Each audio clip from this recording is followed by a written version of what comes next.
ಇಂದು ಮೈಸೂರಿನ ಕಾಂಗ್ರೆಸ್ ಕಚೇರಿಯಲ್ಲಿ ಕಾಂಗ್ರೆಸ್ ವಕ್ತಾರ ಎಂ ಲಕ್ಷ್ಮಣ್ ಸುದ್ದಿಗೋಷ್ಠಿಯನ್ನ ನಡೆಸಿದ್ದು, ನನ್ನನ್ನು ಸಿದ್ದರಾಮಯ್ಯ ಟಾರ್ಗೆಟ್ ಮಾಡಿದ್ದಾರೆ ಎಂಬ ಮೈಸೂರು ಕೊಡಗು ಸಂಸದ ಪ್ರತಾಪ್ ಸಿಂಹ ಹೇಳಿಕೆ ವಿಚಾರಕ್ಕೆ ಸಂಬಂಧಪಟ್ಟಂತೆ ಪ್ರತಿಕ್ರಿಯೆಯನ್ನ ಕೊಟ್ಟಿದ್ದಾರೆ.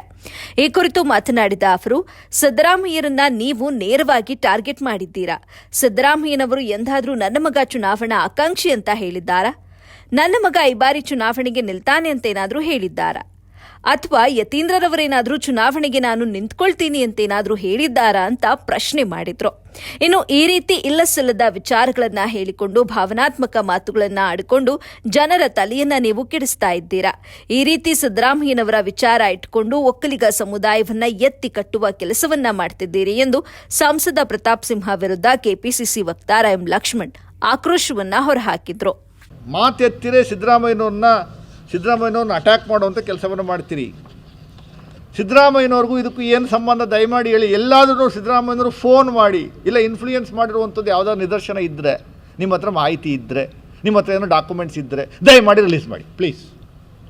ಯತೀಂದ್ರವ್ರನ್ನ ನೀವು ಇಲ್ಲಿಗೆ ಎಳ್ಕೊಂಬರ್ತಾ ಇದ್ದೀರಾ. ಯತೀಂದ್ರವ್ರು ಎಲ್ಲಾದರೂ ನಾನು MP ಕ್ಯಾಂಡಿಡೇಟ್ ಆಗ್ತೀನಿ ಅಂತ ಅವ್ರ ಹೆಸರು ಕೊಟ್ಟಿದ್ದಾರಾ?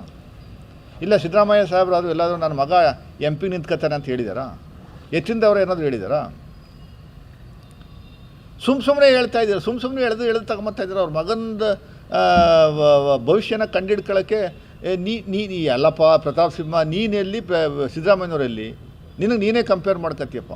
ಹಾಂ, ಸುಮ್ಮನೆ ಕಂಪೇರ್ ಮಾಡ್ಕೊಂಡು ಭಾವನಾತ್ಮಕವಾಗಿ ಏನು ಅಳೋ ರೀತಿಯಲ್ಲಿ ಮಾತಾಡಿದ್ರಲ್ರಿ. ಅಂದರೆ ನೀವು ಭಾಳ ಸ್ಪಷ್ಟವಾಗಿ ನಮಗೆ ಕಾಣ್ತಾ ಇದೆ, ಒಕ್ಕಲಿಗರನ್ನು ಸಂಪೂರ್ಣವಾಗಿ ಸಿದ್ದರಾಮಯ್ಯನವ್ರ ವಿರುದ್ಧ ತಿರುಗಿಸುವಂಥದ್ದಕ್ಕೊಂದು ಪ್ರಯತ್ನ ಮಾಡ್ತಾ ಇದ್ದೀರಿ ನಿರಂತರವಾಗಿ.